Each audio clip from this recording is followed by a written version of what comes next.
Farah ma'am, can you allow me to share my screen? Because I'm not able to share the screen now. 1 6, sir. Yeah, okay, sir. Okay, sir. Uh,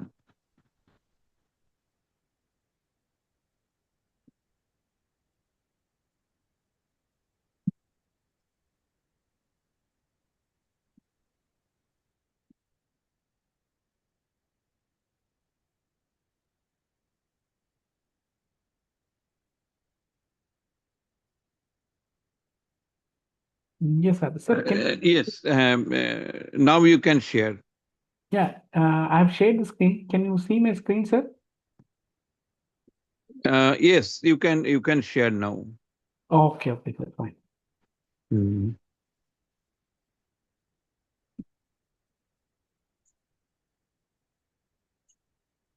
Okay, sir, can you see my screen? Is it visible, sir? Yes, it is visible. Fine, sir. Okay. Okay, so once you tell like when to start, I'll be able to start the session, sir. Yes, sir. Now you can start. Okay. Fine. So I can see totally 10 along with me, sir, and Farah ma'am. So totally that means I've got 7 learners. I cannot call students, but there are 7 learners. For all the learners, so good evening. So my name is Dr. Naresh, and so I'm really fortunate to associate with Dibdulal Datta sir. So I consider him as one of my gurus because along with sir, I have presented 2 to 3 papers, and we have collaboratively worked with for writing a textbook. And so in that, sir made me to learn many things. So I'm only comfortable earlier. I used to comfortable only with only Excel, but because of sir, I have learned R, and with these because of sir only I could able to prepare a textbook on R software. So now even Jamovi I know a little bit, but because of this session, I have worked a lot, and I'm trying to explore a lot along with you. Okay, so I hope I'm audible to all the learners, right? Yes, sir. You are audible. Okay, fine, sir. So now, today the topic, there are a couple of topics given to me, like a probability and inferential statistics. In inferential statistics, we are going to do some kind of prediction with a simple linear regression and some kind of multiple variables which will be causing something. And as this is somewhat related to health related or some kind of accident related prediction. So we are going to analyze many things, but before that, I just wanted you to like all the learners to be interactive. So suppose whatever I'm telling, if you're not able to understand it, so probably this session is not going to be that much fruitful. So I would like to just ask like how far you will be able to rank yourself in basic statistics out of 1 to 10. So out of 1 to 10, can you just mention like how you will be able to rate yourself in basic statistics, or you can call it as business statistics or basic statistics. Either you can speak out or you can just text me so that I'll be able to understand. Uh, Maybe five out of Five. 10. Yeah, Mhm. yeah. So one. So one, first learner has mentioned out of 10, it is 5. So it is average. Okay, good. And one person has mentioned 4. Very nice. Five, sir. Again, 5. Good. Next. So one person has mentioned 6. Good. Next. So one person has mentioned 3. Nice. Again, a 3. Good. So 1, 2, 3, 4, 5, 6. I've got totally 6 out of 6. So 4, 6, 3, 3, and 2 people have mentioned 5, 5.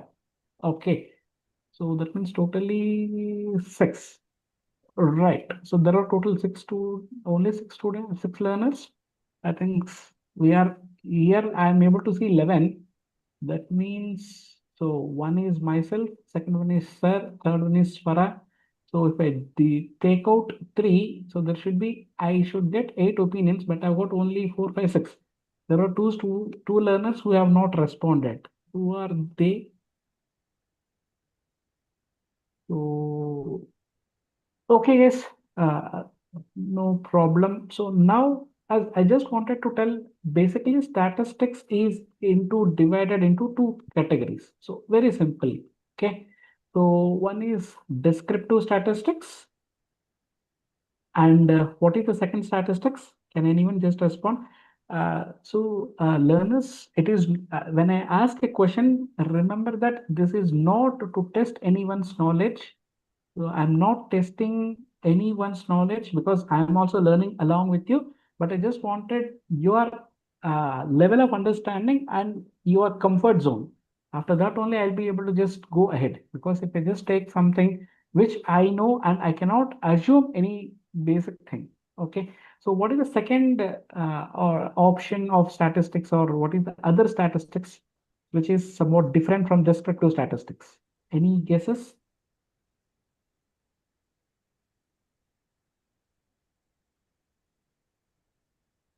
If no guesses, you can just tell no guesses so that I'll try to explain. Prescriptive statistics, prescriptive.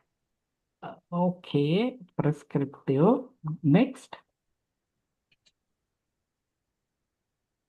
Okay, so basically, this is some kind of analytics. So where we are going to see descriptive analytics, predictive analytics, and somebody will be mentioning something as diagnostic analytics. So diagnostic, and last one is prescriptive analytics. So these are analytics part. So as my question is not related to analytics, it is related to statistics, because based on that only we have derived these four categories. So the second one is inferential statistics. Okay, so because as some of you has rated yourself genuinely as 3, so definitely we need to brush up basics. After that only I'll go to either today's inferential statistics probability or uh, uh, some kind of prediction of something. So now if you see here, predictive analytics or prediction. So what we are going to predict, and now there are certain students who rated themselves as 6. It is good. So what will come into in descriptive statistics? So descriptive statistics will try to describe the data. Okay, so it describes the data existing with me. So how you can describe? Suppose if I just take any a movie, I will be able to describe hero has come like this, heroine has come like this, villain is this much, and I've seen fights like that, something like that. We'll be able to describe a movie. But how we are going to describe your data? How can we describe the data? So learners, again, I'm telling again, this is not to test, but I want to understand how far you are thorough with the terms like data or information and descriptive analytics, inferential prediction, something. So for that only I'm asking, how can I describe a particular data? Suppose this is a class where I've got 6 learners, okay? So and this is some kind of average, so some kind of rating that you have mentioned. Okay, I see, and I have already seen the earlier classes which you have attended. So in that, one of the professors has mentioned 4 types of rating scales. Okay, so nominal data, ordinal data, interval data, ratio data. Okay, so this is what, when a particular data set is given, so how we are going to describe that data. So here, as you have rated, one person has rated 5, second person has rated 4, third person has rated 5, fourth person has rated 6, fifth person has rated 3, sixth person has rated 3. So now if I just try to tell what is the average rating of this particular class. So how can I just calculate that average? So sum of observations divided by number of people attending the session or number of people provided this observation. So this is number of observations. So sum of observations means first person has rated 5, second person 4, third person 5, fourth person 6, fifth person 3, sixth person 3. So divided by the total number of observations are 6. So if I just mention that, if I try to calculate this one, so 5 plus 5, 10, 4 plus 4, 10, 3 plus 3, 6. So that is 26 divided by 6. Okay, so 26 divided by 6 means, so this is 13 divided by 3. So 3 fours are 12. So 1, that means, so 4.33. So what is average rating of this particular class with respect to statistics? It is 4.33. So people, I think I'm making certain sense, right? Or anyone feels that I'm talking something which is not relevant? No, it's relevant, sir. Yeah, so there is no compulsion that you have to tell the relevance, but I'm just trying to involve you in the class, because if you're trying to find out what is the average number of accidents happening in a particular place. So average number of accidents happen in a particular place. Suppose one day there might be 5 accidents. One day there might be 4 accidents. The third day we might get 5 accidents. Fourth day 6 accidents.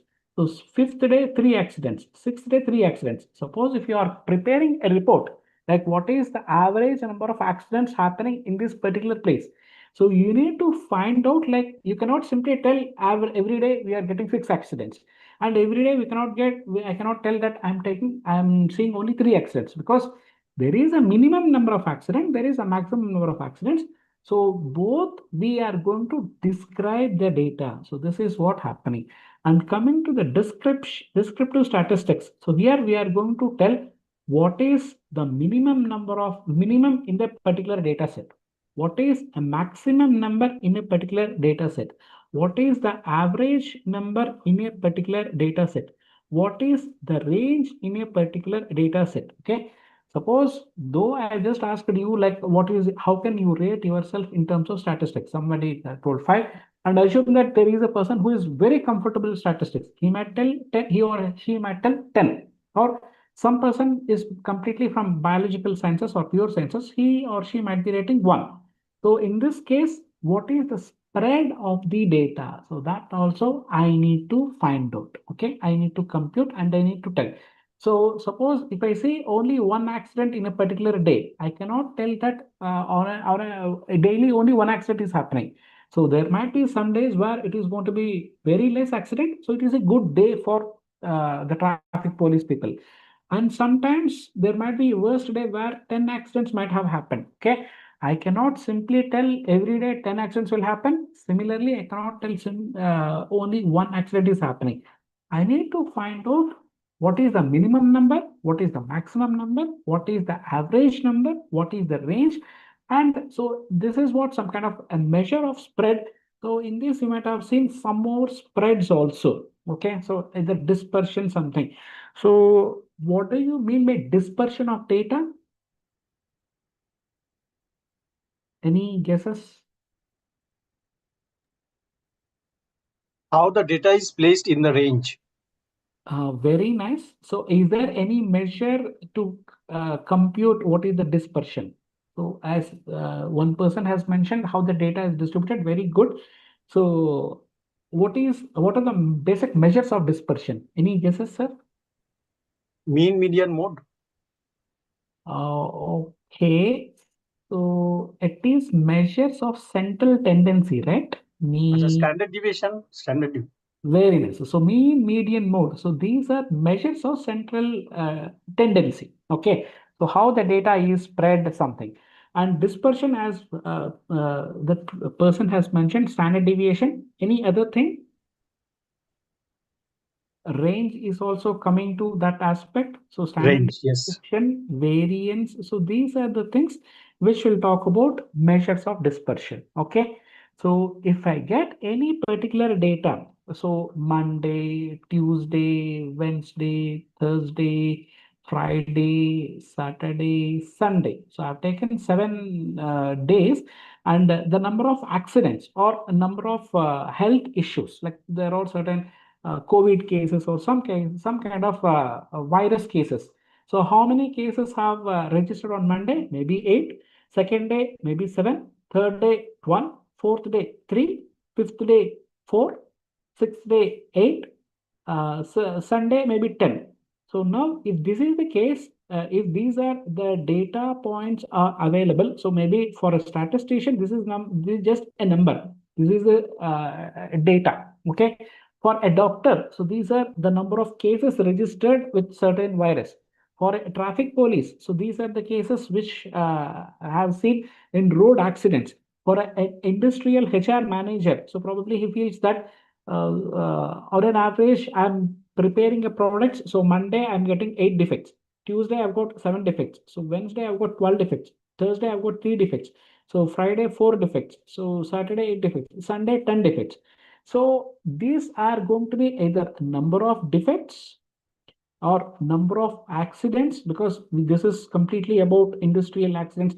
And as you are working in Tata company, right? I feel you're working for Tata company, right? Tata or any other Yes, company? Tata Power. So Tata Power, very nice. Okay, Tata Power. Tata Power. So what do you produce, sir? Like what do you manufacture in your plant? Electricity. Electricity. So you are producing electricity, right? So fine. So suppose if you are producing electricity or some kind of batteries or something, so out you are producing either electricity, because electricity I cannot measure, and assume that you are producing batteries. So every day you are getting some kind of errors in that batteries. So in the total production, first day there are 8 deviations, which is not as per your quality. And I hope you might have come across something called as quality also, right? So there is something called as Six Sigma quality. I think Tata Power, Tata people also have a god idea of Six Sigma, right? Am I correct? Yes. Yeah. Yes. So can anyone just mention what is the Six Sigma standard which you have come across? It is 3.4 DPMO, or defects per million opportunities. So 3.4 defects per million opportunities. If any particular company is manufacturing certain products and services which are covering only less than 3.4 defects per million opportunities, so that sort of company is said to be a Six Sigma company. That means the chances of making errors are very, very less. And this sigma, so what I mentioned at sigma, so this is a measure of this standard deviation. If you try to see what exactly the deviation which I'm talking about, so I hope you know what is a normal curve. So this is simply a normal curve which you might have come across in earlier classes. And so this is going to be usually mean of that data. Okay, so either population mean and sample mean. I feel you are comfortable with population mean and sample mean also. So population mean will be represented with mu, and sample mean will be represented with X bar. Okay. So we will be taking a population mean in as standard, and we try to check like, so this is one standard deviation plus or minus one standard deviation. This is plus or minus two standard deviation. So this is plus or minus three standard deviation. So usually people will try to check the data based on the standard deviation that they have got. Okay, so so this is covering plus or minus one standard deviation. Okay, so this is covering plus or minus two standard deviation. So this is covering plus or minus three standard deviation. Okay, so how far your variable which you are producing or which you are manufacturing is falling in this range. Suppose if anything is falling here, okay, so assume that you are producing, you are manufacturing a 500 ml water milk packet. Okay, 500 ml milk packet is the mean that you are going to produce. And suppose if you have packed a milk packet which is 550 ml, will you sell or will you reject that milk packet? You are getting Reject. reject. So very nice. Why we should reject that one? Because the quantity is more, it is loss for the. It's a Loss for loss. whom? Loss for whom? Loss for organization, company. Okay, so there are basically two types of losses. Okay, so this is producer's loss, and here there is something called as consumer's loss. Okay, so assume that, so 10 is the standard deviation. So 10 is the standard deviation, which is okay for making. So that is 500 plus 10 means is going to be 510. 500 plus 20, 2 sigma means 2 into 10, 20, 520. So 500 plus R minus 3 sigma, that is 500 plus 30, 530. So that means on an average, you are going to accept any milk packet, even if it is 530 ml. But if you are selling 550 ml for a price of 500, it is going to be a producer's loss. So producer is going to be getting loss in this case. So that has to be rejected. Similarly, if I just try to find out the minus side. So 500 minus 10, 490, 500 minus 20, 480, 500 minus 30, 470. Suppose if I packed a milk packet which is 460 ml, so will it has to be sold or it has to be rejected? And if it has to be rejected, why? It's beyond Six Sigma. Yeah, it is beyond that levels of acceptance. And so this levels of acceptance depends upon the company. So somebody has mentioned standard deviation as 10. Maybe some companies will be making standard deviation as only 5. Some companies will be making standard deviation as only 3. Some companies will make a standard deviation as 8. So depending upon the company, your deviation levels will be changing.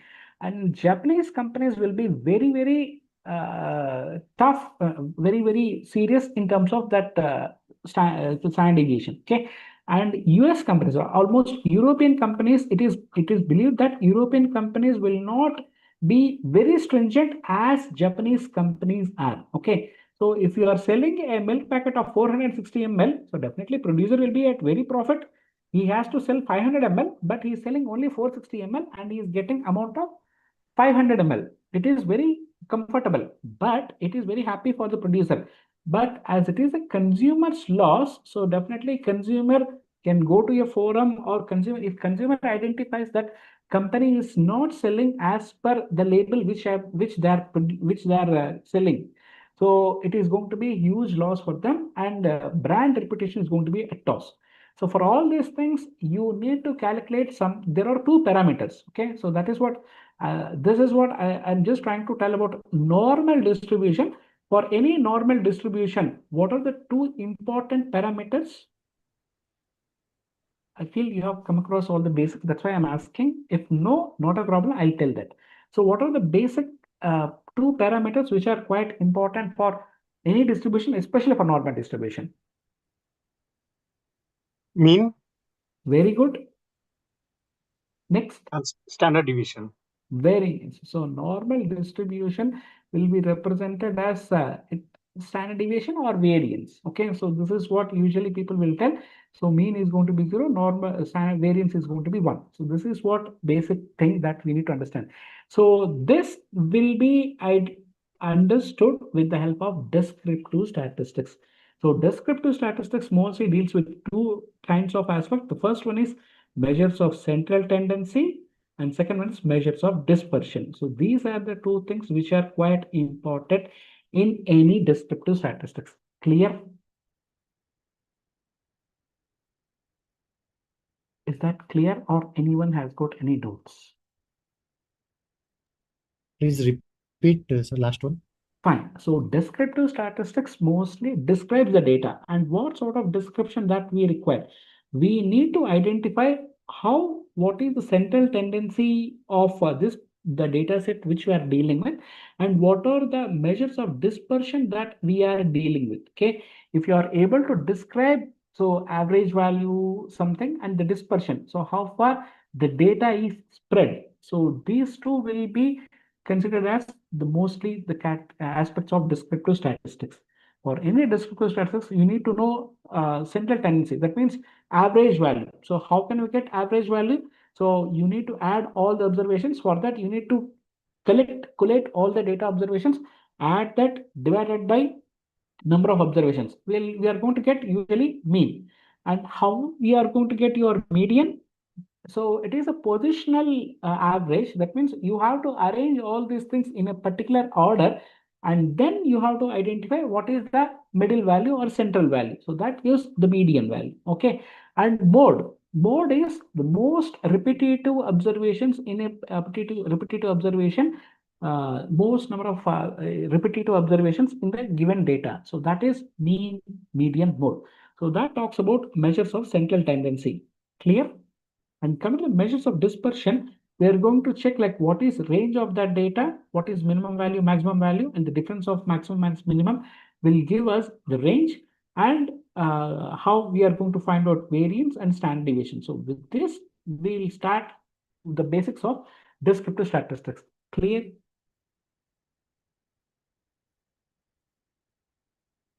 Is that clear? Yes, sir.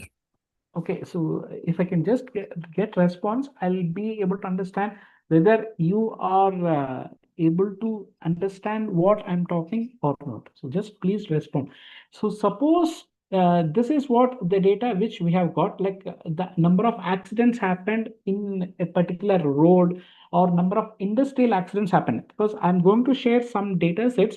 The first data set is talking about Titanic data set. I hope everyone might have come across the Titanic story. Okay, so second data set is going to talk about industrial accidents happened in India in different states. So I think the data has been collected for 7 to 8 states, and we are going to see which state has got highest number of accidents, which has got less number of accidents, which state there is more dispersion in the number of accidents, something like that. So before jumping into that either Excel format or Jamovi format, I would like to just make you understand. So it is not make you understand. I hope you are aware of that one, but you should be feeling comfortable when I talk about that data set. If I straight away show some data set, I hope some of the people, like, so there are certain people who have genuinely told that we are only three in terms of statistics. So probably those people will not be able to cope up, and maybe these people, the person who has mentioned six, is going to be comfortably able to solve that. But I would like to make all the learners in the same platform or same thing. So that is what my intention. I hope this makes some sense and you're okay with that, right? Or you want me to just show a Jamovi or something? I feel basic should be there, then only we can just go to that thing. Just try to guide me if you feel, we already know all these things and we can straight away go for application part. I think sir is also in the class. Maybe even sir can just tell, like, sir, is that? Sir, we Yes, have sir. already discussed these descriptive statistics. Okay. So that part we have taught them. Okay. We have taught them the positive skewness, negative skewness, normal probability curve distribution. Okay. These things we have done. Okay, sir. Sir, And now we have to focus on the accident and safety perspective, how we can communicate the data. okay, sir. Fine. Sir, the students are comfortable with inferential studies and hypothesis, like null hypothesis, alternative hypothesis also? Um, no, related to this inferential statistics, we have not taught. Okay, sir. Fine. So no issue. Sure. Oh, yeah. Yes, sir. So, since sir has mentioned that all the students are aware of all these things, so now we are going to see something called as inferential statistics. Sir, inferential statistics means whatever the description that we have seen. So based on that, we are going to infer something. So we are going to infer. So the number of accidents are less in Saturday. So here you can see Monday the number of accidents are 8. Tuesday accidents are 7. So Wednesday 12. Thursday 3, Friday 4, Saturday 8, so Sunday 10. So by seeing this, I need to make certain inference. Like, so only on Fridays, the number of accidents are very less. So maybe I can assume like that, or I need to prove that one. Okay, so coming to this one, or somebody can tell that, so Sundays, the number of accidents are high. So you need to see all number of days, like, so whether that Sunday is going to be the same for every week or only one day it has happened. Okay, so for that you need to do some kind of analysis. So that sort of analysis will come into picture, and so that is what usually will be called as inferential statistics. Okay, so in that there is usually will be something called as null hypothesis. So hypothesis, so if you see that inferential statistics, it starts with some kind of hypothesis. So hypothesis means simply an assumption which has to be tested and proved. Okay. So by seeing this particular data set, I am feeling that okay, so number of Thursday there are less number of accidents. So every Thursday, the number of actions is going to be less. So this is what my claim. And I need to check different Thursdays, and I have to check different Thursdays, and finally I'll take a decision whether my assumption is right or wrong. Okay. So usually there will be two types of hypothesis. The first hypothesis is called as null hypothesis, which is represented with H0, and alternative hypothesis will be represented with HA. Okay. So this is the null hypothesis. This is alternate hypothesis. Remember, as a researcher, we would like to prove something to this particular thing only. Okay. So let me take a simple example. Like I am working for a pharmaceutical company. So pharmaceutical company, and I have created a tablet for reducing blood pressure. Okay, so my claim is if you use this tablet, the tablet which I have created, so if you use this tablet, your blood pressure is going to come down. Okay, so for that, how can I prove that one? So this is a very simple, basic, general, logical thinking question. How can I prove that my tablet is working?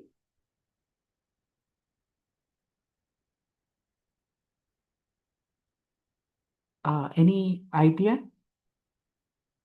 By monitoring the blood pressure, those who are consuming capsule this tablet.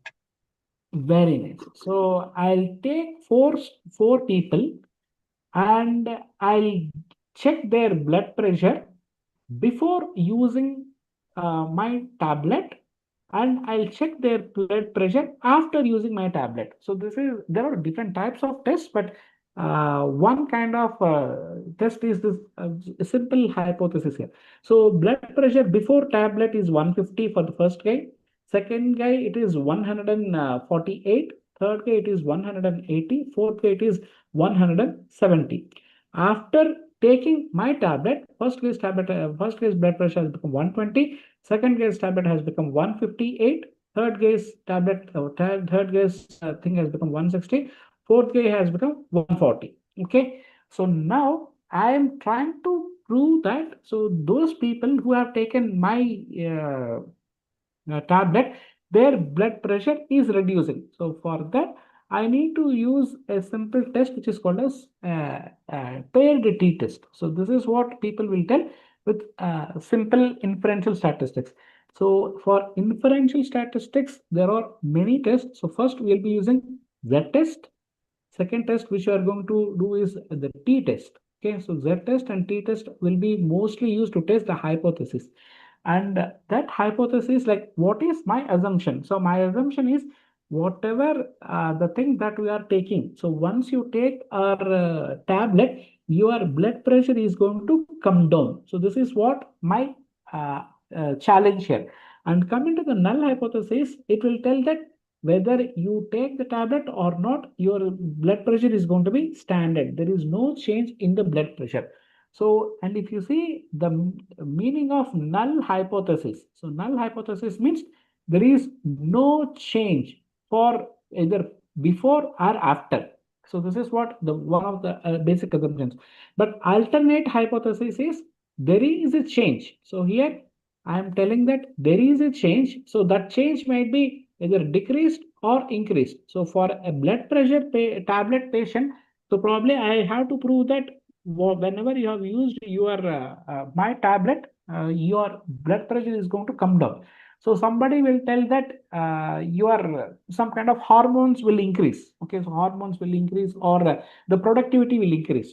So productivity will increase. So suppose, and you will be attending certain techniques or trainings. So even I feel even this is one of the trainings. So once after completion of this training, your productivity should increase or your research ability should increase.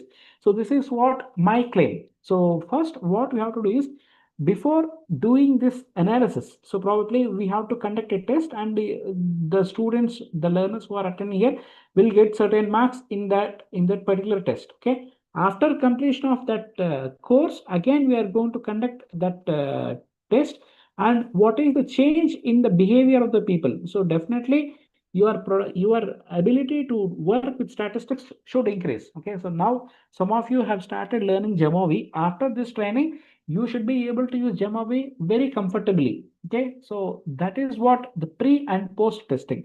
So this is one kind of dependent variable. But for some kind of variables, what happens is, so you're going to see something like two groups. So in this class, is there any female present? Like, are only the total people are only gents, or female is also No, present? no, one Shejal is here. Okay, so Shejal one. is the female student.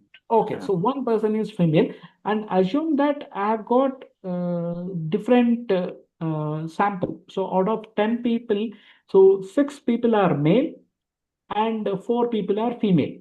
Okay, because if I take only one as sample, probably I'll not get the average correctly. So now maybe I'll get some kind of doubt, like I can just tell either male people are more productive or more intelligent. So I can tell either more male are more intelligent or female are more intelligent. Obviously, male will feel that I am more intelligent, and similarly, female feels that we are more intelligent. So here I'm dealing with two different groups. So this is one group of people, and this is the second group of people. Maybe I can just go with the more numbers. So I can collect a sample from 60 male and 40 female, and I'll just conduct some sort of IQ test. Okay, so because I'm talking about intelligent quotient. So average of these guys is something, average of these guys are something. So probably I need to find out what exactly the difference of that average. So for that, I'll be using some kind of test which is called as Z test. Okay, so this is what one kind of test I am going to use. And in this case, what is going to be my null hypothesis? My null hypothesis is both male and female are same in terms of intelligence. So male and female are equally intelligent. So this is what my null hypothesis. There is no change in the intelligence level between male and female. Okay. So what is going to be alternate hypothesis for this? Can anyone tell? Because I need to make sure how many are of you are able to follow this thing. So that's why I'm asking. What will be the alternate hypothesis for this? Is that They are male having or they are having female? different intelligence. Yeah, so the intelligence level differs in these two groups. So there will be some kind of difference in male and female. Okay, so male and female is different. So here we are going to test two types of tests in inferential statistics.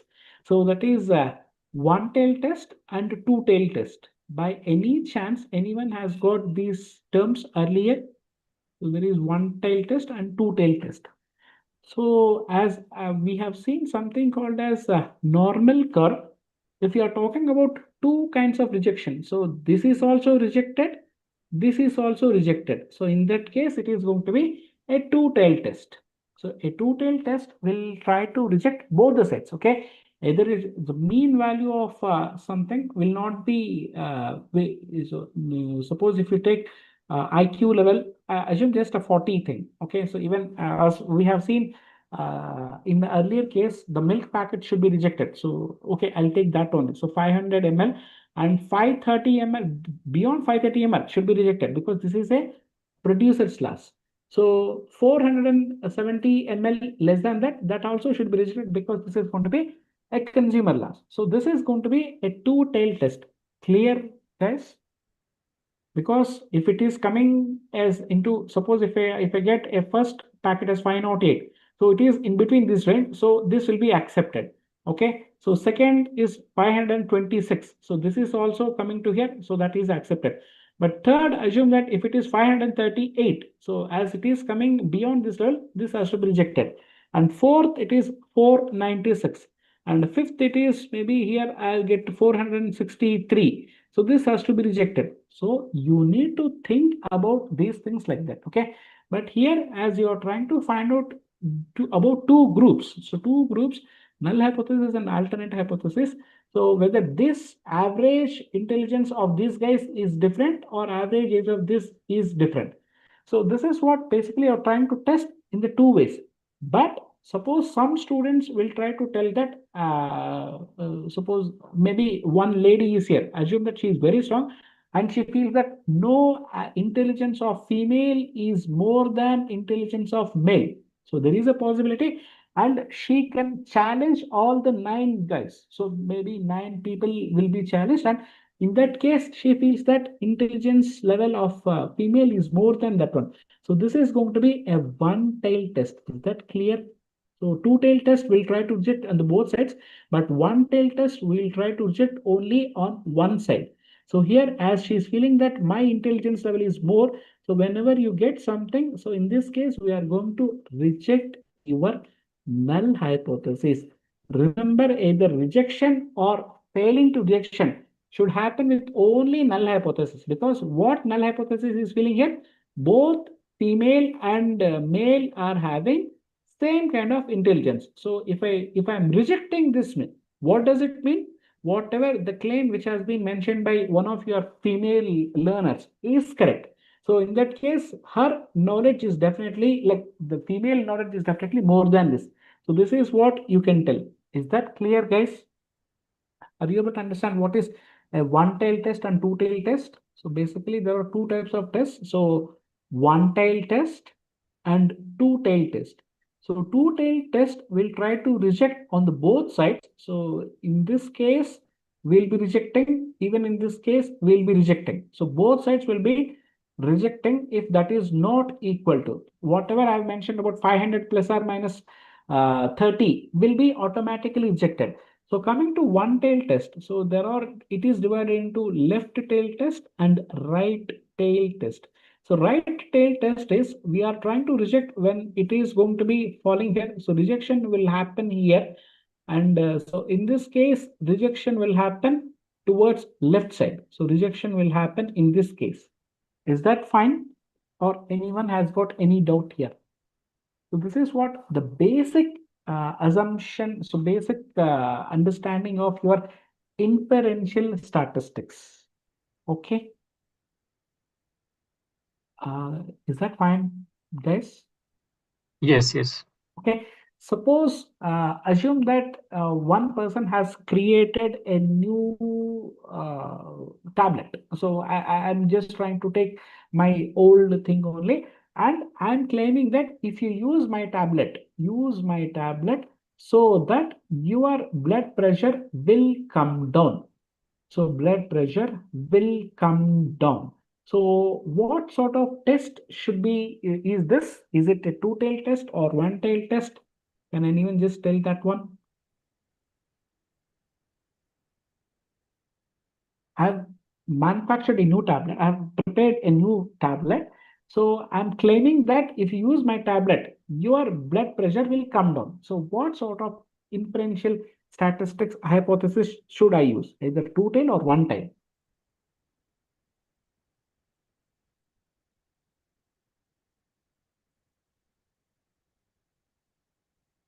One tail, Okay, maybe. Why? because the upper part it should not cross. My data should lower down. So only one part need to check. So can I know your name, sir? The Pritish. Pritish. So very nice, sir. So in two-tail test, so you try to either reject either upper side or lower side. But here upper side is not a problem. Already that person's BP is rising, so there is no need to test this side. Whether my tablet is working. If my tablet is working, what should happen? His blood pressure should come down. So we are going to use this test for that one. Okay. So this is what the test that we are going to see that one. So null hypothesis is there is no change in blood pressure of a person. So no change in blood pressure of a person before and after. So this is what my claim here. And alternative hypothesis is blood pressure is coming down. So if it is coming down, so then I am correct. So whatever my claim, it is correct. And so in this case, if you are rejecting this hypothesis, that means you are accepting this. That means we are going to test like this. Okay. Similarly, sometimes it's like some people will tell that. So whatever the energy drink. So suppose Complan or some kind of energy drink. I have purchased energy drink. Okay. So I prepared energy drink. If you use that energy drink, your stamina will increase. So maybe your stamina will increase. So for this, what type of test I have to do? So that means null hypothesis will simply tell that whether you use the product or not, your stamina is going to be same. So stamina is going to be same before after using that one. So my alternative hypothesis is stamina will increase. Okay. So this is what I'm going to do. So for that, I'll be using a right tail test. So here we are going to reject, and that means so you are going to reject null hypothesis. And some people will mention something like either reject null hypothesis or accept null hypothesis. So this is what the major mistake many people will be doing. So we cannot accept null hypothesis because that is already existing in the market. So we have to just mention we are failing to reject null hypothesis. So this is what the terminology that we have to use. Okay. So here in that we are going to see something called as critical level.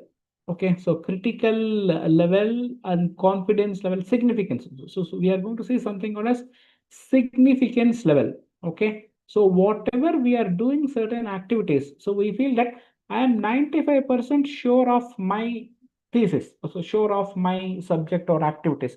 So how much percent I am not sure? 5% not sure. That means there is a possibility of proving this as wrong. So that is usually represented as alpha. So alpha is called as that significance level.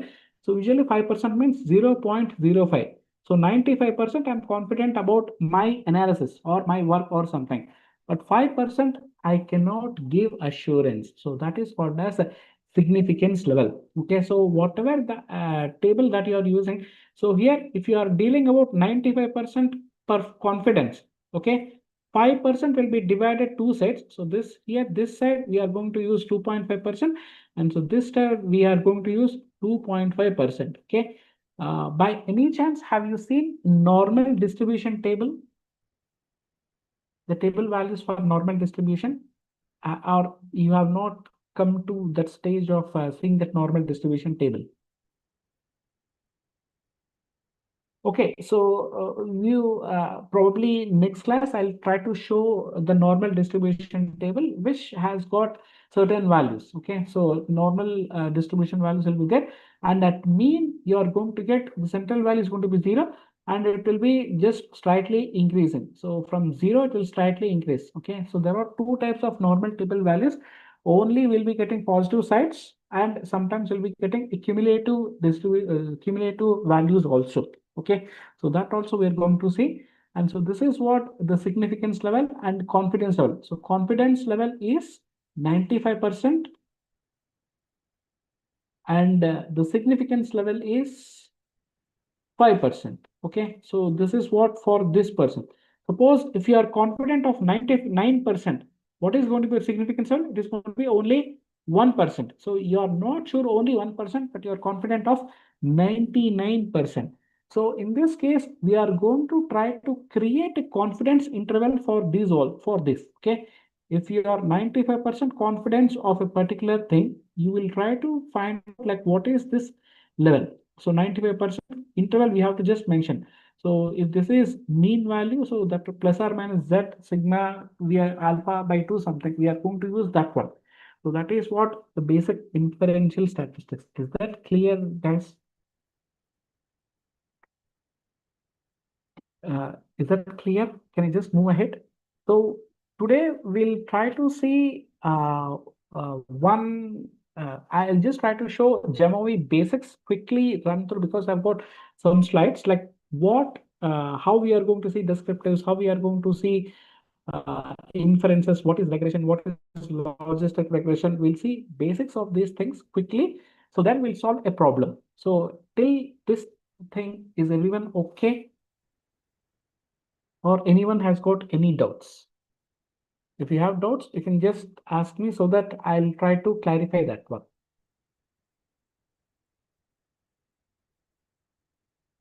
Any doubts?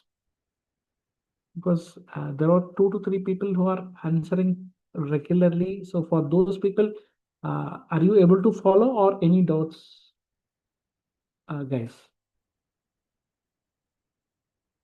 And now, fortunately, Sari is also not here. If you have any doubts, it is the best time to ask the doubts. Guys, are you able to follow what I'm telling or not? Now I'm getting a doubt. Yes, yes, yes. Yes, sir. Okay. Yes, sir. Fine. So, because I feel because you are seniors, so try to just answer and don't feel anything bad. And I'll not feel anything because my intention is to uh, tell or give as much as possible. Okay, so this is what basic screen of Jamovi. I hope everyone knows this, right? So this is fine. Next, so this is how you will be able to open the open new thing, or you will be able to open. So those students who are seeing this for the first time or something. So the special import, how to say that one, how to say this, how to export. So these are the things, and you can say I've got some kind of data sets. So this the earlier open data sets that you can say. And next thing is, if you want to open a particular data set, from where we are going to open. So maybe from this PC. So these are the major folders which I have taken, or I can browse something here so that I can just open from any particular browser or any folder also in the table. So as Sarah already has mentioned that you are already using Jamovi and going a bit fast. And if any student feels, so what exactly about this particular tab, you can ask me so that whatever I know, I'll be able to tell that. So here, okay, so before asking this question, what sort of files can be opened in Jamovi? So what formats are supported by Jamovi? Can I open? Yeah, please. Excel. Yes, sir. Excel. Only Excel or any other thing? CSV. PNG. Okay, next. CSV. CSV. Okay. Hmm. What is the abbreviation of CSV? Comma separated values. Someone told answer here. So who said comma separated values? Abhijit Das? Yes, yes, yes. Sir, this is not to point anyone because people will make some mistakes and to err is human. I strongly believe that one. So many people like so in answering Harry, they don't understand question correctly. I asked what is abbreviation of CSV. So Comma separated values, that is the abbreviation. uh, okay, but abbreviate meaning, sir, can I Files also open in Excel. sorry? CSV files also open in Excel and Notepad. Okay. So I just wanted to tell something. Abbreviation means either full form or short form. Many people feel it is full form. So this is what many people feel, but that is not correct. It is a short form. Okay, so short form of something is called as abbreviation. So CSV itself an abbreviation. CSV will not have any abbreviation. CSV will have only expansion, sir. Okay, sir, and again telling this is not to test or point anyone. So in a hurry, we'll be making some mistakes, and you are almost everyone is a very senior professor and senior person, and no one should point you. So that is what my intention. Okay, I'm seriously telling this is not to hurt anyone. Okay, so and so comma separated value and as per expansion, perfect, sir. So Atul sir, I think, right? Abhijit sir. Abhijit sir, Yes, yes, yes. expansion is perfectly right. So some people will don't even, sir, some people will make a mistake like abbreviation and acronym. So many people will use synonymously these things, but there is lot of difference in these two things. So that is what I try to tell everyone, because whoever comes to me, and they should definitely feel that I've done something new. So this is what my intention. Okay, this is not to hurt anyone, and I feel very happy if anyone learns something from my teaching. So that's what. And coming to this one, so fine. So Excel files and CSV files, only these two, sir, or any other files also can be opened?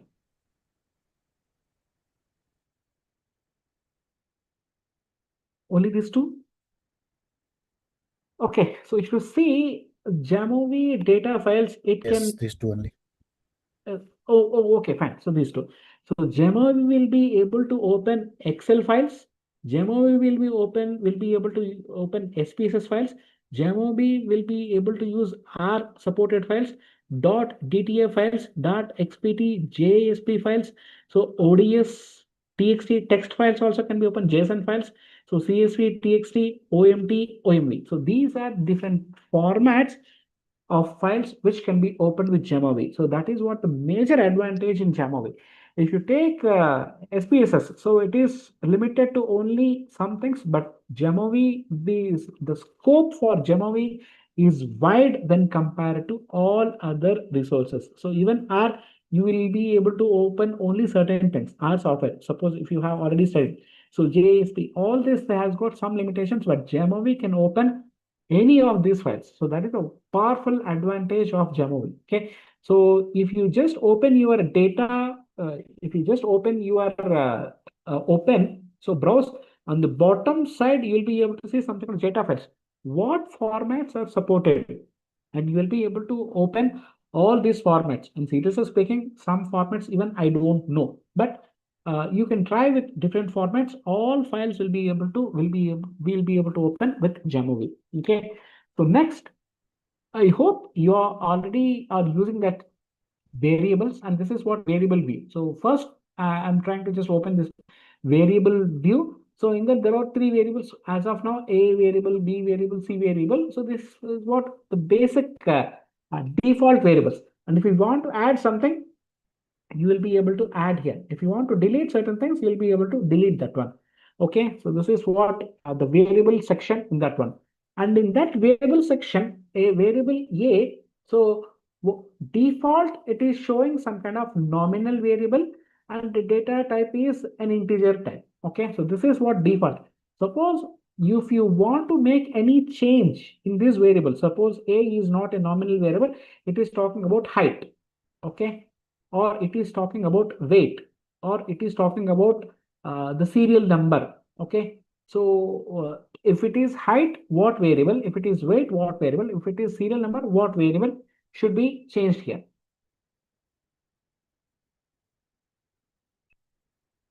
What is the measure type and what is the data type? What is the measure type and what is the data type here? Height, weight, serial number.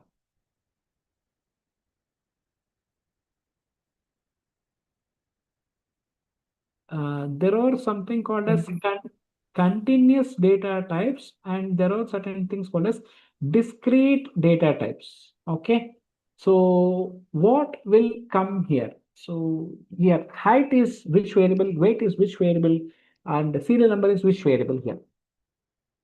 Which data type? Continuous. Sir, is the height or weight or serial number, which is continuous?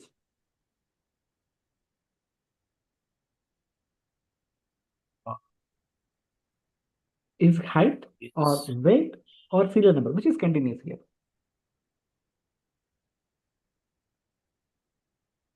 Here continuous. Sorry. Other continuous.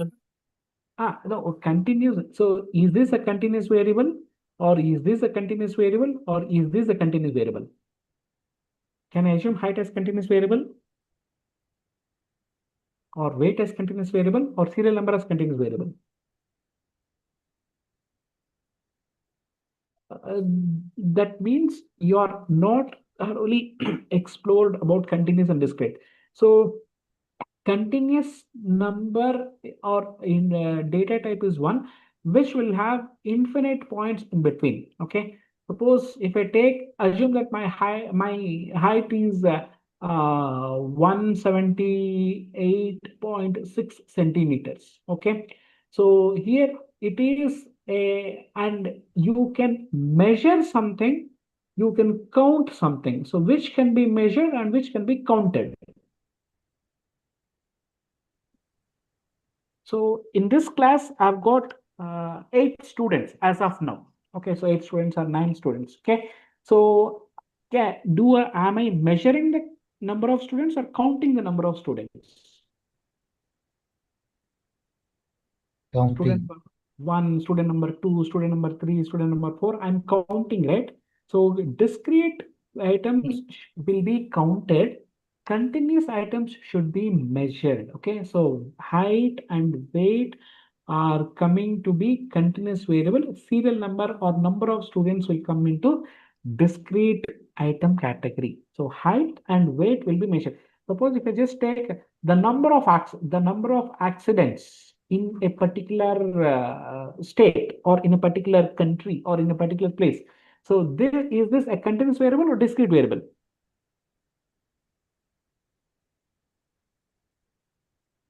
Number of accidents, is it a continuous variable or discrete variable? We will count number, right? So we'll count 100 accidents has happened. There is 0 accidents happened. Four accidents happened. So we are counting this one. So this is always a discrete variable. But if I just say like average number of accidents happening, so average number is going to be a continuous variable, because if I take 3 days, so first day number of accidents are 100, second day 0 accidents, third day 4 accidents. So divided by 3. So this is 104 divided by 3. So definitely it is going to be 34 or 35 point something. So 35.3. So for a normal, some very layman or a person who is not thorough with statistics also, if you are getting some kind of 35.3, some kind of decimal points, so it is going to be a continuous variable. Okay, so continuous variable and discrete variable. So discrete variable will be counting certain things and continuous variable will be measuring. So height of a person, weight of a person. So weight of a person is 78.3 kgs or 75.9 kgs. So you are seeing some kind of point something and 9.91, So it goes up to infinity. So that is what the difference between these are. Suppose when we are describing or defining any variable, you have to understand what is nominal variable, what is integer, what is something. Okay. So that is what here. And if you take this one, so here it is a nominal variable. So nominal measuring type, ordinal measuring type, continuous measuring type. So if it is a continuous data type or continuous variable, so probably you can define 58.3, 69.4. So you can define anything. So 1.23, 0.235, anything can be defined. Okay. If it is an ordinal variable or ordinal data type, can anyone just tell what is an ordinal data type? Because usually you have already seen something as nominal, ordinal, interval, ratio. So ordinal will have certain order, certain priority. So first year student, second year student, third year student, something like that. Okay, it will have an order. So here, if you take jersey number 18, I'm not sure whether you will be going through cricket or not. Who is jersey number 18 of Indian cricket team? Any idea, sir?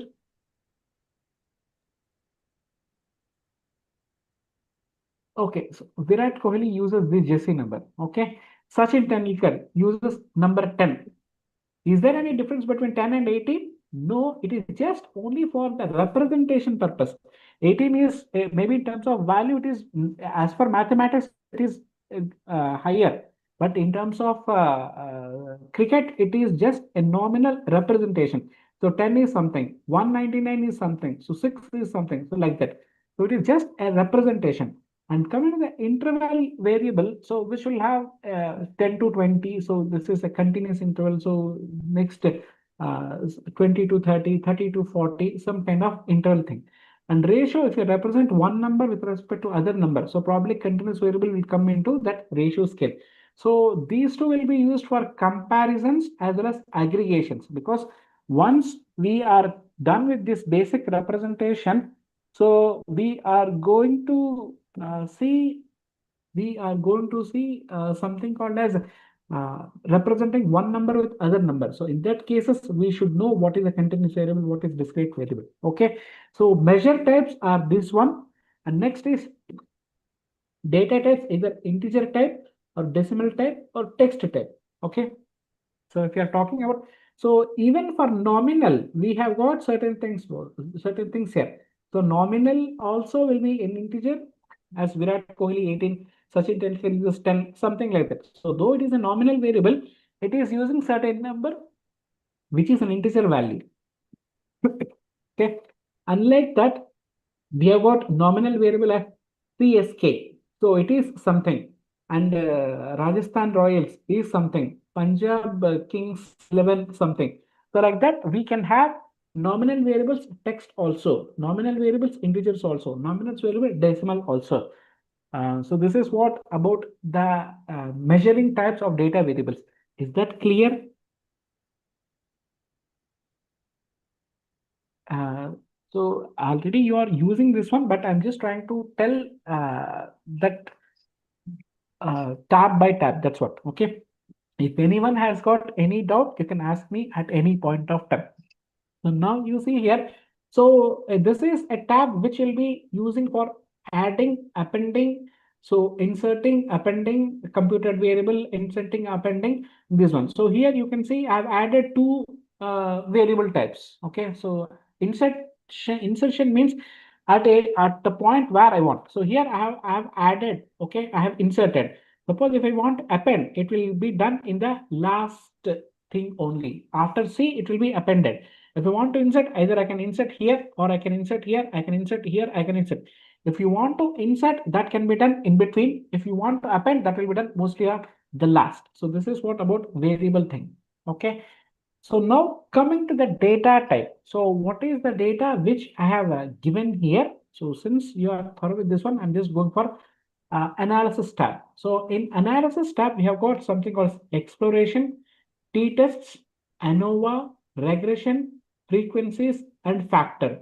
So can I just know like what you have seen so far in these things, and you are thorough with any of which of these things are you're thorough?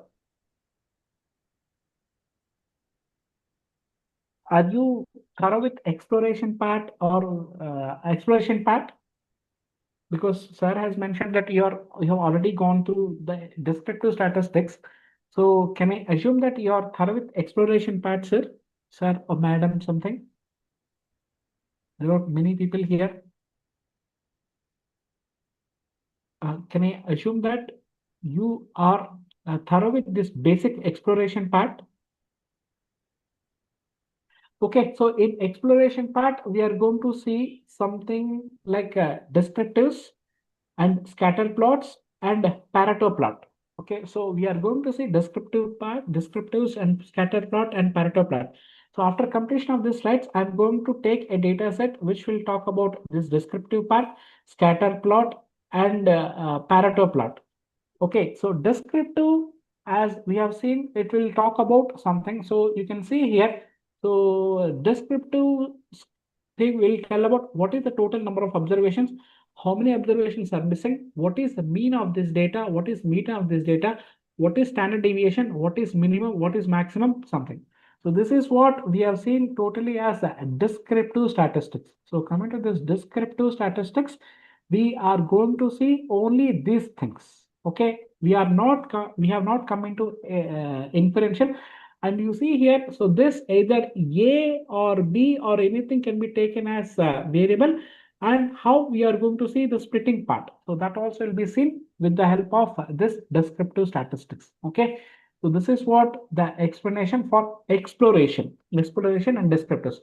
And coming to the second one, so we are going to see a scatter plot. So scatter plot usually will be seen. So by seeing that, you should be able to understand what sort of data type it is talking about. Okay.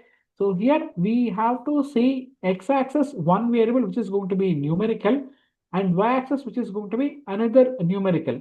Grouping variable can be any theoretical variable or nominal variable. So these two is going to be numerical variables only. So only here you are going to see some kind of nominal variable. So this is what a scatter plot, which is the second scene of your exploration scene. Okay. And next is the scatter plot. And in the scatter plot, we are going to see different options here. So how we are going to see, like you can change your plot subtitle, you can change your plot caption, you can change your x-axis title, y-axis title.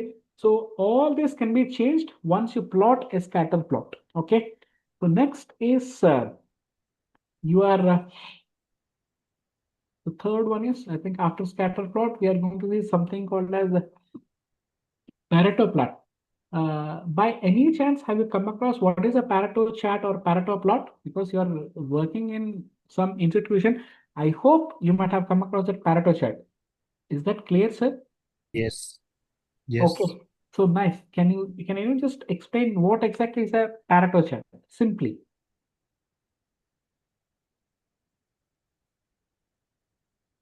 So this Pareto plot can be applied in marketing field, it is applied in production field, it is applied in HR field, it is applied in finance field or all fields. So in marketing, majority of the people feel that 80% of the revenue is coming from 20% of the loyal customers. Okay. And production people feels that 80% of the problems are caused by only 20% of the reasons. If you are able to solve the 20% of reasons, you are able to solve this 80. HR feels that 80% of the output is given by 20% of sincere working people. So 20% of workers.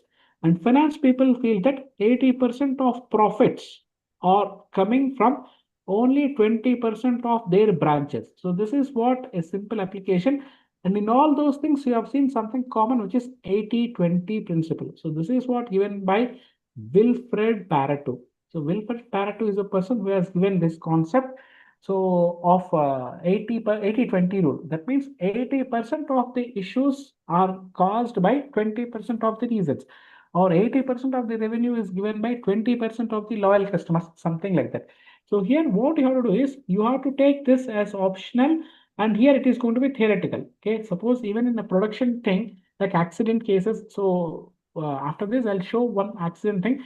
Like in Andhra Pradesh, how many accidents are happening? In Haryana, how many accidents are happening?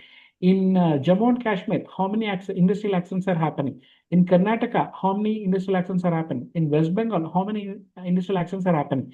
So they try to fix like accidents. So 1, 2, 3, 4, and they take this is primary y-axis and this is secondary y-axis. Okay, so they take that the cumulative value will be computed here, and so this will lead to 100%. And if you are able to solve these two problems, which are contributing to 80% of the issues, you are going to come out of that issue.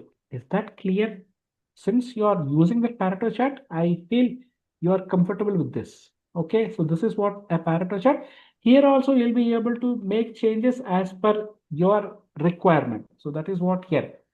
So if that is fine, I'm going to move to the next tab, which is t-tests. Okay, so t-test is one more inferential statistics. So we are going to work completely on these things once your basic explanation is done with the GEMOV and the basic stats. So here you can see independent sample test, paired sample tests, one sample tests. Okay. So paired sample test, as I said, you are going to see before and after. Okay. So suppose government of Karnataka has made wearing helmet is compulsory. So wearing helmet is compulsory from a particular date. Okay. So in these cases, how many accidents has happened before and after? So if you see that one, so the rate of casualties or the rate of this accidents has come down or not. For that, you are going to use something called as paired t-test. Is that clear? So paired t-test means you are going to compare same population before and after. So what is the change in this particular Karnataka people? So how many people were traveling in before the rule and how many people have started traveling after that one? So in that, so what is the change in that particular period? So this is what before and after. So before implementation, what is the problem? after implementation, whether it has come down or not. So this is parity test. So coming to one sample t-test, so I feel average value of something is 50 50 output every day. Okay. I'll try to check sample of 10 days. So one day it might be 46, second day it might be 52, third day it might be 48, fourth day it might be 56, fifth day it is 40 something. I try to compare average with this particular standard value. So this is usually called as population mean, and so this is called as sample mean. So I try to compare these two things and to check whether is it happening or not. So usually we are going to use Z test for that one. It is mu minus x bar or x bar minus mu divided by standard deviation. Whether standard deviation or sometimes it is called standard error, which will be square root of n. So with this, we are going to compare with this test. Okay, so this is going to be one sample test, and I'm going to compare with only this one. An independent sample test, t-test. So here, as I already mentioned, male and female. So male and female, if I try to compare what is the average marks secured by male students and what is the average marks secured by female student, or average number of products produced by male, average number of cases solved by female. Okay, so if I try to find out these two independent groups, so this is a separate group and this is a separate group. So here you can try to find out what is going to be your average deviation. So in this case, what we feel is, so that a t-test is, so here if we add one more thing.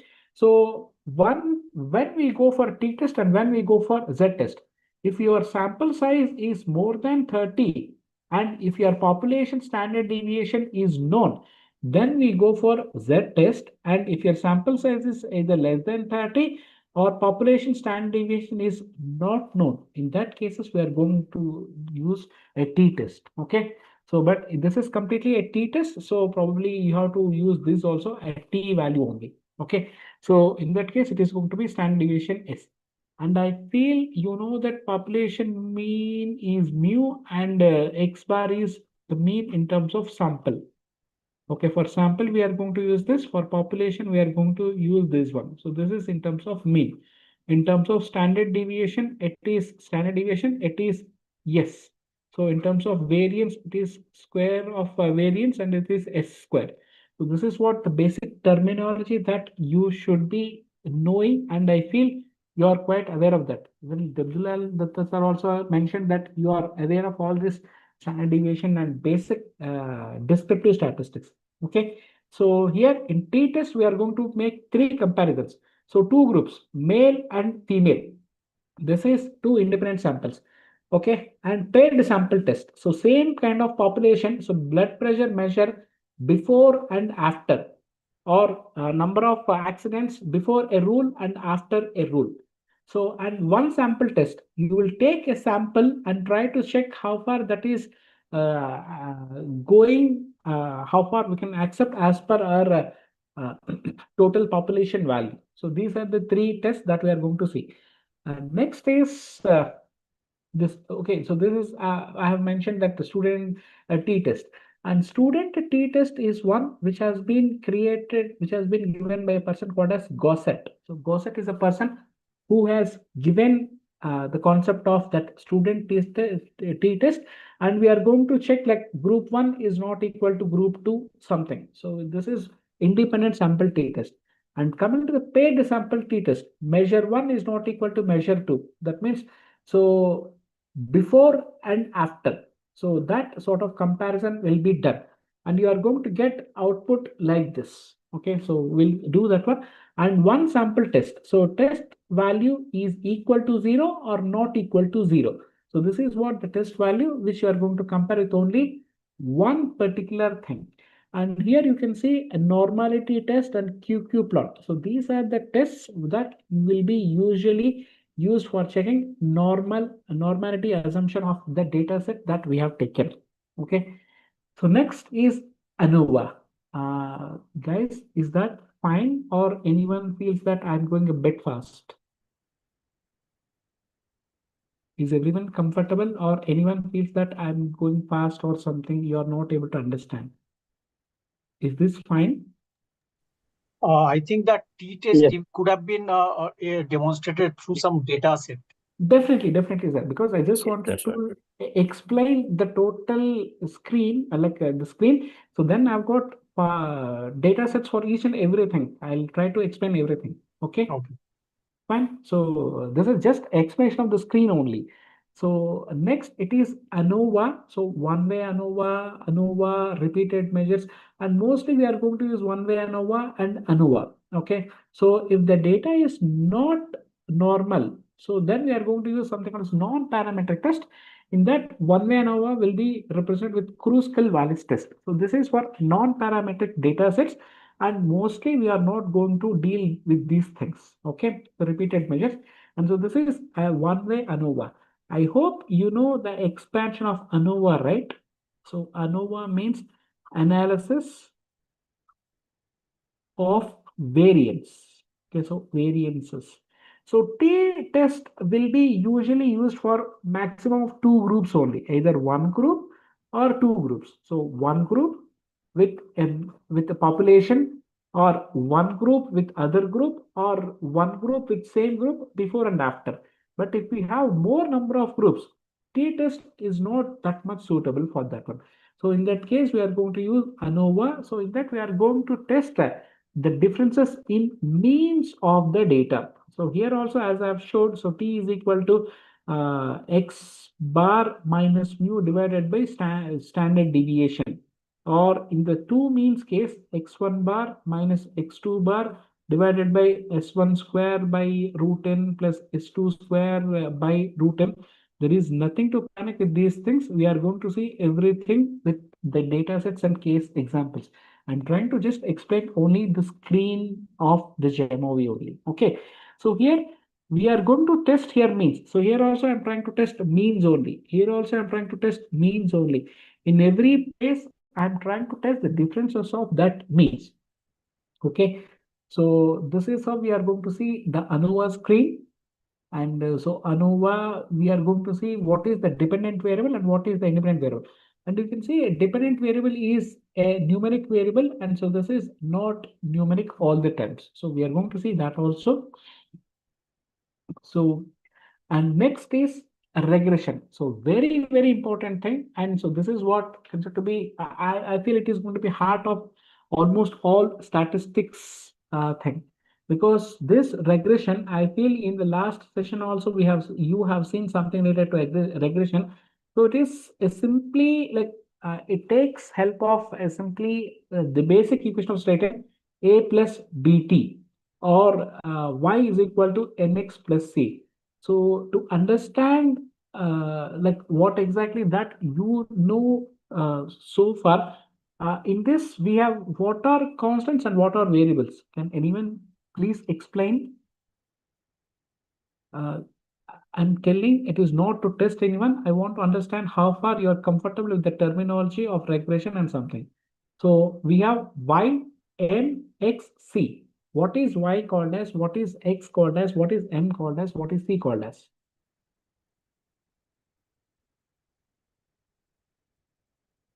So this is x, this is y.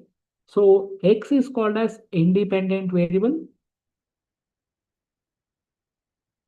Y is called as dependent variable.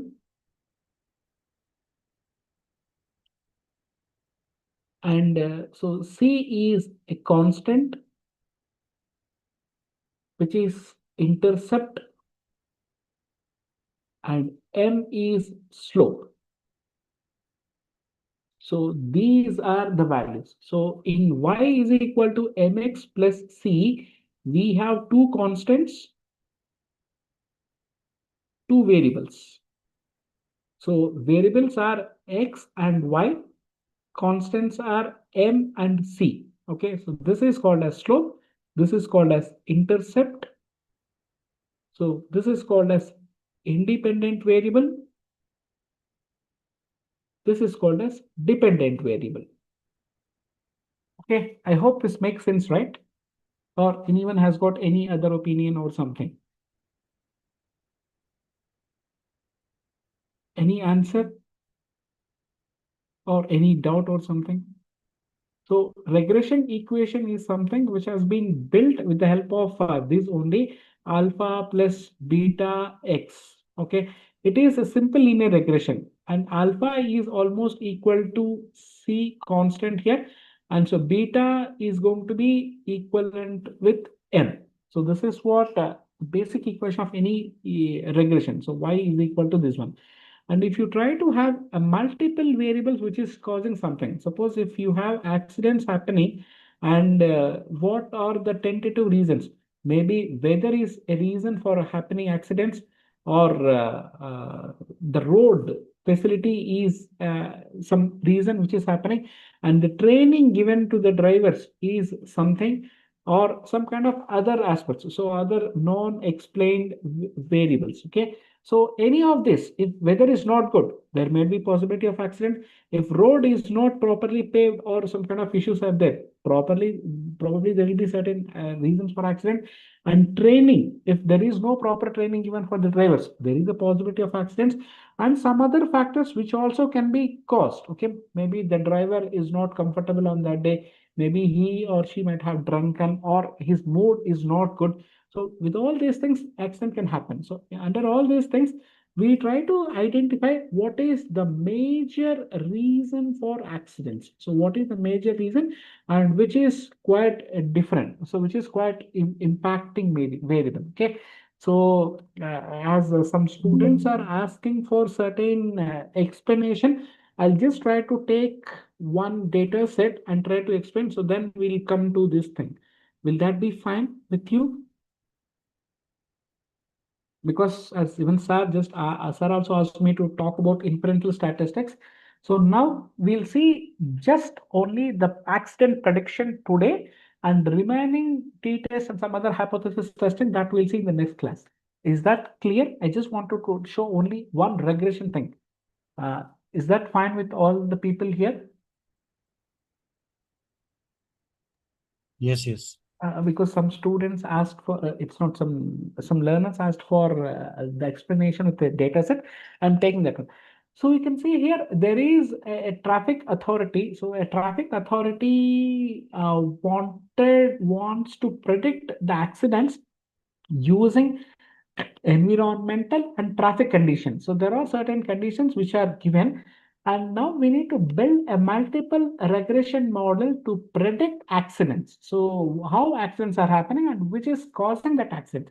Suppose temperature is 40 degrees. So temperature is 40 degrees and rainfall is 10 mm and traffic is 1500 vehicles and visibility is 3 kilometers because of fog or something. What would be the accidents that we need to predict? Okay. So now, according to the data set which I'm going to show you now, so there are different parameters. The first parameter is, I'll take this one. So first parameter is the temperature. So temperature is the first parameter which is causing certain accidents. And rainfall is one parameter which is causing accidents. The third parameter is traffic intensity in a particular place. And fourth parameter is visibility. So these are the four parameters which are making which are causing the accidents. Okay. Now, if you see the data set which is shown here, so you can see the data set here has got temperature 38 degrees, day 1, 38 degrees, and rainfall is 10 mm, and traffic volume is 1077, and visibility kilometer 10 kilometers. So in that day, how many accidents happened? 6 accidents happened. Okay, so this is the day 1 data. And coming to second day data, so 26 is the temperature. So rainfall is 0. There is no rainfall in that. So traffic volume is 483, and your visibility is only 9 kilometers because of some kind of fog or something, and number of accidents happened only 4. And the third day you have got something called as 17 is your temperature, and your rainfall is 0, and the traffic volume. So here there is a huge traffic volume. The visibility kilometers too, because if you see the temperature is coming down, obviously your visibility is also coming down. Maybe you can see some kind of positive, some kind of correlation between them, and the number of accidents are more. So because as visibility is less, your accidents is increasing. So coming to number 6 today. So 32 is the temperature, no rainfall, 1593 vehicles, visibility is less again, and again you can see some kind of accidents here. So in these circumstances, I hope, so these are the variables which are going, and 10 days and something like that. You have taken 100 days data. So 100 days data with different rainfall, temperature, visibility, and accidents. So these are there. Now your duty is to find out if temperature is 40, rainfall is 10 mm.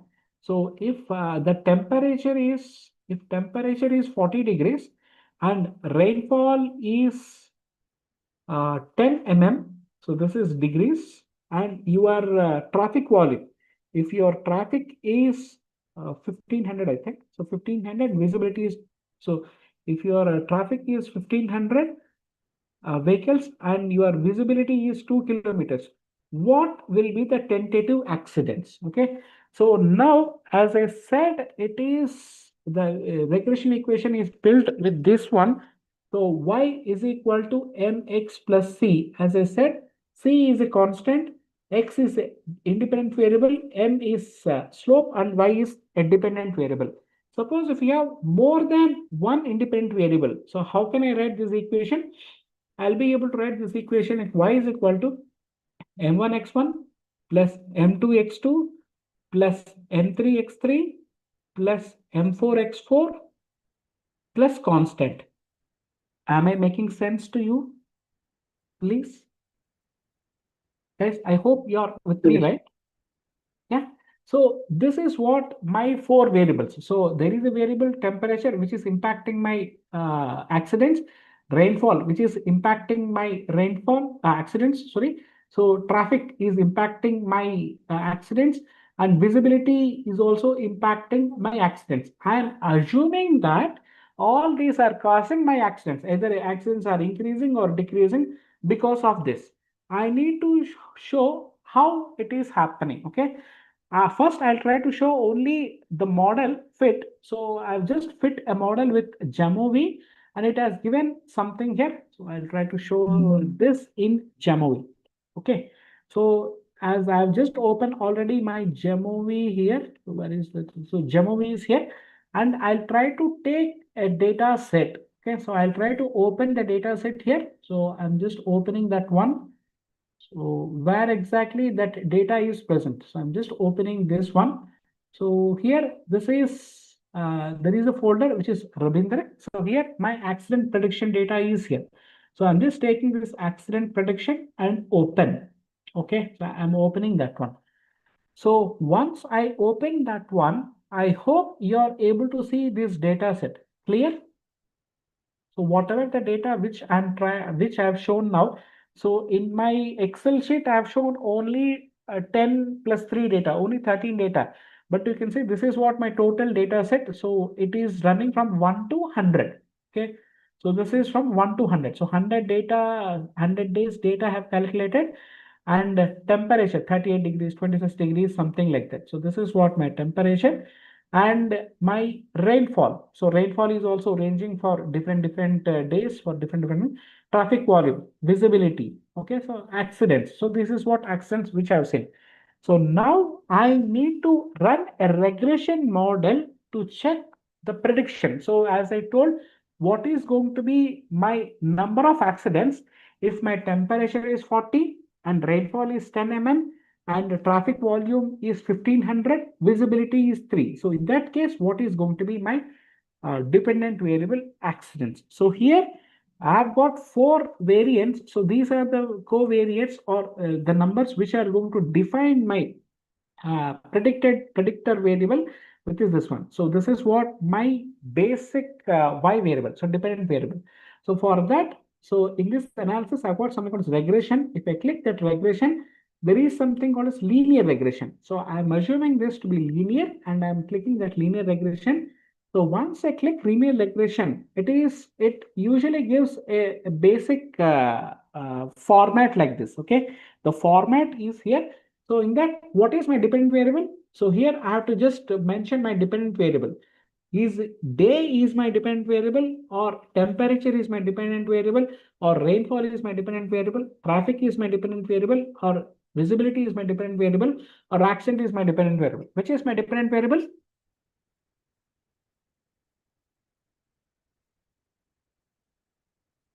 is the temperature is dependent, or rainfall is dependent, or traffic is dependent, or visibility kilometer is different, or accidents are dependent. So my accidents are a dependent variable. Okay, so my dependent variable is accident, and I'm feeling that my temperature, rainfall, traffic, and visibility. So these are the variables independent which are causing my accidents. So my accident is dependent on temperature variable, rainfall variable, traffic variable, for volume variable, and visibility variable. So I am making this as covariates because these are the dependent independent variables. So once I use that one, I've got some values here. Okay, I hope you can see these values, right? So here I've got something called as model fit measures R and R square. So here model estimated using sample size of n is equal to 100. So you know that I have used 100 sample size. So that 100 sample size has given these values. So right side I've got certain values, and model coefficients for accidents is predictor. So this is predictor variable and this is predicted variable. Accident is a predicted variable, and my predicted variables are intercept, temperature, rainfall, traffic, volume, visibility. Okay. So in these things, you can see something called as P. So standard. So this is estimate.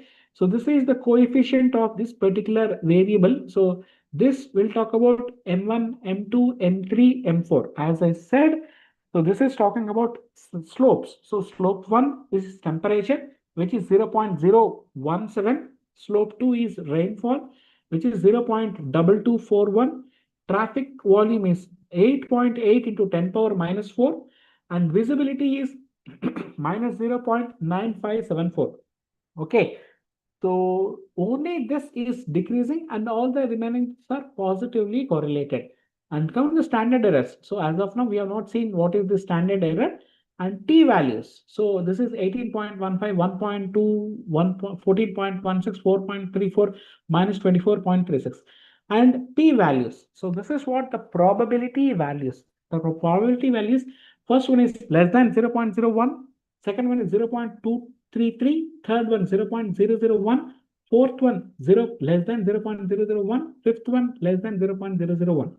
So if you want to copy this output, you have to just right click and you can copy this one. If you copy only this, you are going to get only one table. Suppose if you want to get the total, so you can see something called as all here. So if you just click all, a blue screen will appear. So this tells that you are copying the total content, and you can just copy that one and you can just open a Word document or any PPT, or and you can simply place the output in that one.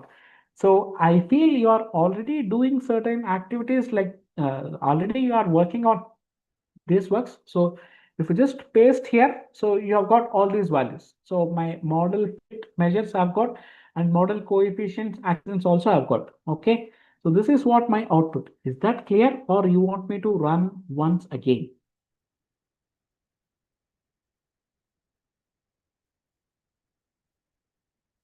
Guys, I hope you are able to see, and if you want me to show this once again, I'll try to do that one. Or suppose if you just want to come out, you can simply just place here so that you'll be able to come out. So that is what your working style. Since you are already using this one, probably there is no problem for you, I feel. Suppose if you want me to do this again, I'll be able to do that again. You want me to do this again, or is that fine, guys? This is fine, sir. Fine. Yes, and we can copy and paste. Yeah, so anyhow, I'll be sharing the slides, PPT, Excel, GemoV files, everything. So GemoV uses that OMV file, format file. That this file also I'll be able to share. Okay, so this is what. Now, if you see this one, so once you copy that one, you are going to see this thing like that. Okay, so this is what actually seen. And if you see, this is ANOVA table. So since I have not shown ANOVA, working of ANOVA, I am not going to explain. This is what the table which is which I have taken. So this is the table which I have taken as output. So whatever the table I have got there, I have taken this here, and now I'll try to explain these things. So the same thing will be observed even in Excel also. So the coefficients are here. So here, if you see the equation of this line, so equation of this line is going to be y is accident prediction is going to be, so here temperature 0.017 temperature plus second one is rainfall 0.224 rainfall plus 0.0008 traffic minus 0.95, so 957 visibility plus 10.38. Okay, so this is M1. So as I already said, this is M1 X1 first variable, M2 X2 second variable, M3 X3 third variable, M4 X4 fourth variable, and constant. So this is what y is called mx plus c, as I've taken four variables. Out of these variables, are all the variables significant? No or don't know. So if you see that one, so p value will tell that the probability value. So probability value is very, very important to understand which variable is more significant. Okay. So if you see this value, so if p value is less than 0.05, it is a significant variable, and so this is causing this particular thing. Okay, so if you see this one here, so this is 1.22 into 10 power minus 32. So this is significantly impacting your accident. So this is 0.232. So that's why I've just mentioned in some other color, this is not impacting huge in your accident. Your accident is not impacted because of temperature. And the third variable is rainfall. So this is a 3.81 into 10 power minus 25. This is hugely impacting your accidents. And so next variable, traffic volume, is 3.59 into 10 power minus 5. This is also less than 0.05. So this is also impacting your accident. Visibility kilometers. So this is also impacting your accidents. Okay. So out of all four independent variables, so three variables are significantly impacting your accidents. And there is one more variable. There are certain things which is causing this. Intercept is something which is not seen. Okay, so I'm not able to see certain factors, but still it is also impacting. So there are certain things which are impacting. So this is shown with R square. So R square is telling that, so 90.36 percentage. So if R square is 90.36 percentage, so this is what the impact of these independent variables on a dependent variable. So this is the variance explained by the independent variables with respect to on a dependent variable. So whatever accidents are happening, so accidents are happening with because of rainfall, because of traffic, because of visibility. So these are the three variables which are impacting your accidents, and 90.3% of accidents are explained with these things. There are certain factors which are impacting, but we are not able to trace in this model. So that is some kind of other things. So probably this is causing up to 10%. So 90.3% is explained by these three, and there is something which is not explained by these three. So that is 10%, which is intercept. Okay. And if you see this one, so your lower 95% and upper 95%. So this is positive. This is also positive. Okay. So here, second variable, this is negative and this is positive. So for third variable, so this is positive and this is also positive. So for fourth variable, this is positive, this is also positive. And fifth variable, this is negative, this is also negative.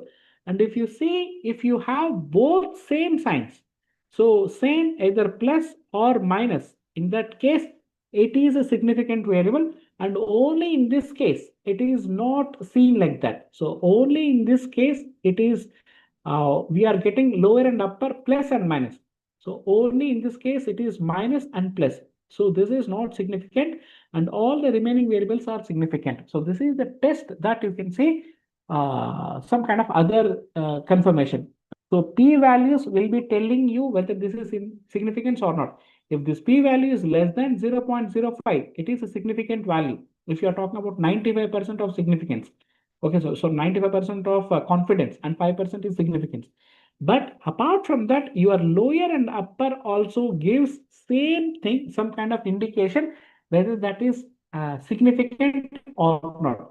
If it is plus and plus, it is a significant variable. If it is a minus and plus, it is not a significant variable. Plus and plus, significant, plus and plus, significant, minus and minus, significant. Both should be same. If it is same, it is a significant variable. And as I said, my variable here, regression equation is 0.017. So this is 0.017 temperature, 0.22 multiplied by rainfall, 0.08 multiplied by traffic, 0.95 multiplied by visibility, and plus this constant. So this is what my regression equation. And as I said, my intention is to find out what will be the number of equation, what will be the number of accidents as an inferential statistics, what will be the number of accidents. So if you see, as I said, temperature is 40 degrees. At 40 degrees temperature, I've used that 40 here. So instead of temp, I've used 40. And rainfall, 10 mm rainfall. So 10 mm rainfall. And third is traffic is 1500.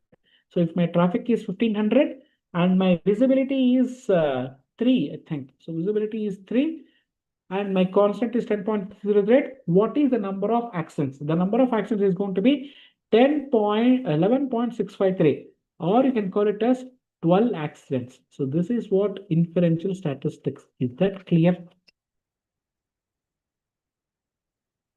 Is that fine? Or anyone has got any doubts?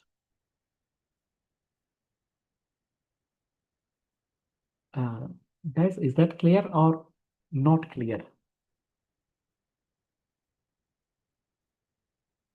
These ANOVA table and the multiple regression statistics, I have just mentioned only about R square. Except R square, I did not tell anything.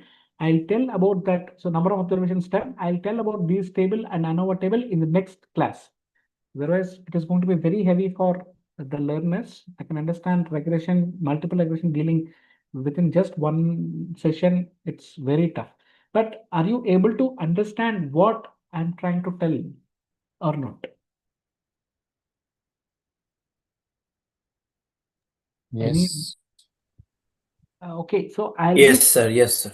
and I'll be sharing this Excel sheet and 2 PowerPoint presentations, which contains the total all tabs of Jamovi and this working file, only regression file of inferential statistics. I'm sharing that with you, and t-test, logistics regression, and some other descriptors that we'll see in the next class. And we are going to I'll share 4 data sets also with you so that you can work at your end for some basic questions.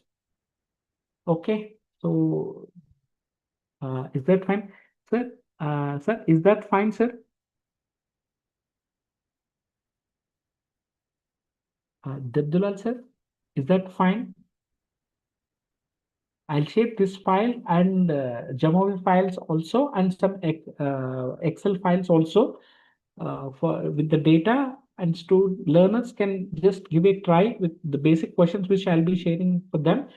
And in remaining inferentials and hypotheses that I'll tell in the next class. Is that okay? I think, sir, maybe in some other session. Yes, sir. Yes, sir. You have covered many things today. And initially, you started from the central tendency, descriptive statistics, and finally the predictive analytics part. So, sir, what is your suggestion? Whether you will take another class? Sir, Farah madam asked me to take a session on 11th also, I think, 11th to 13th. Okay. Because I feel 4 topics covering in just 2 hours, it is not No, comfortable it is for not that. possible. Yeah, Yeah. that is true.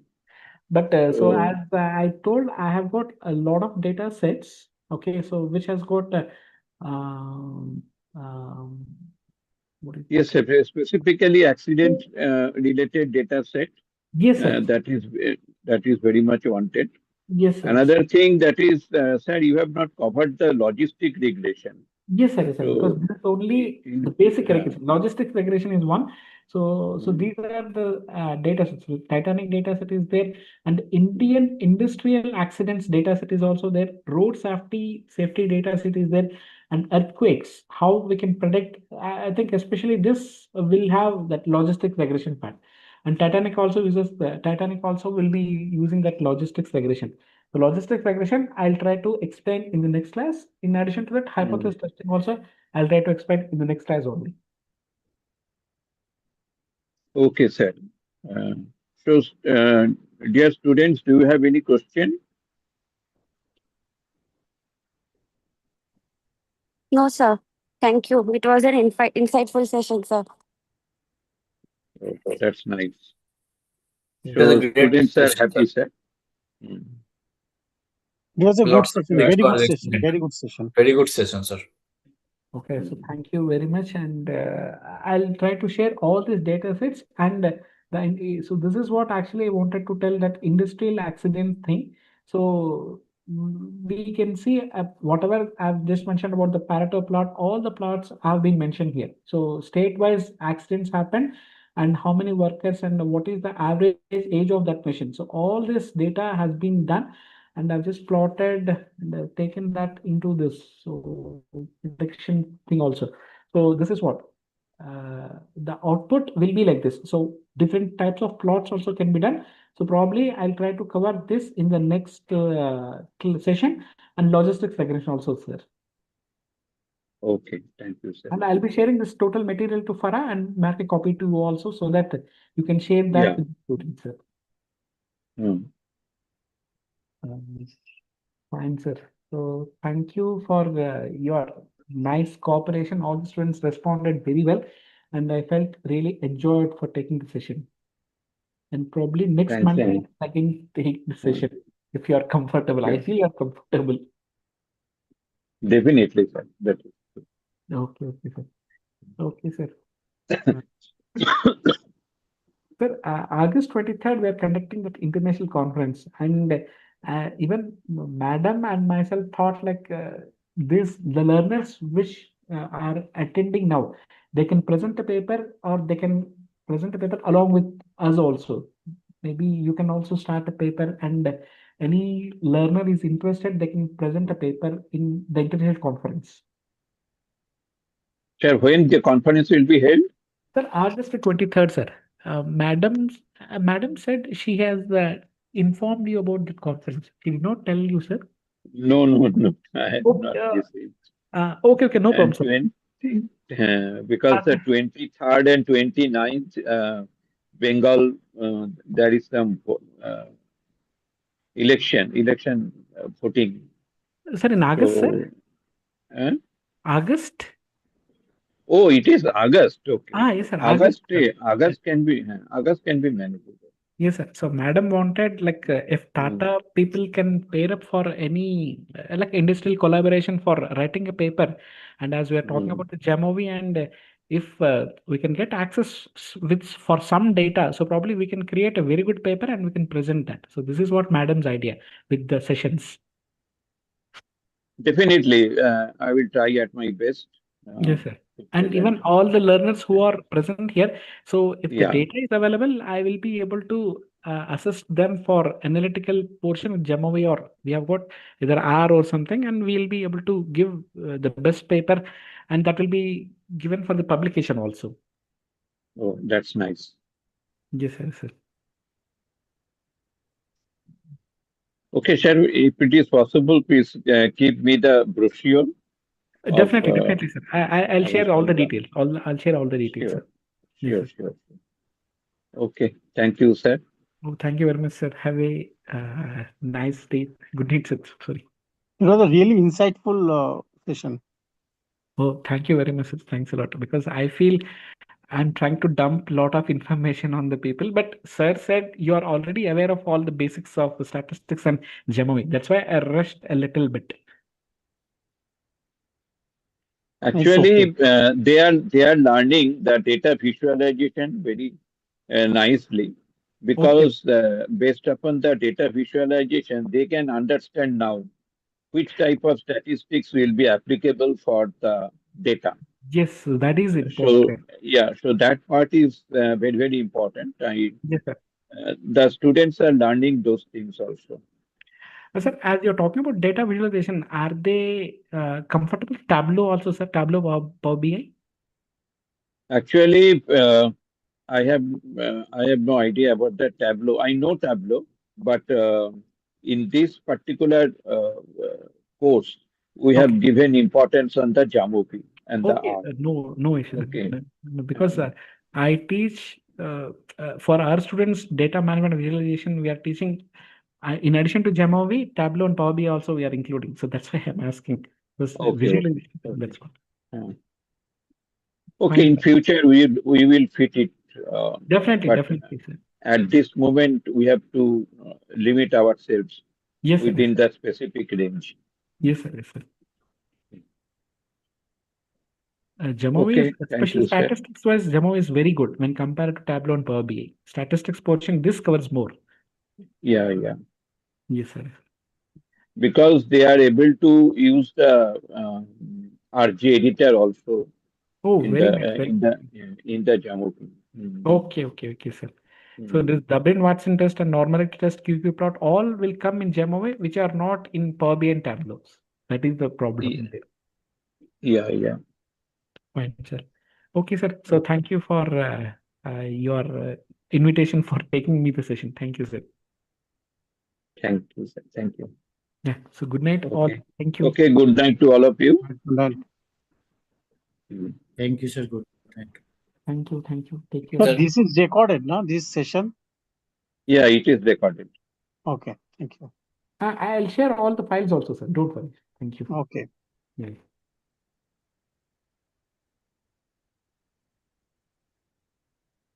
Okay, sir. Bye, sir. Then. Bye. Yeah.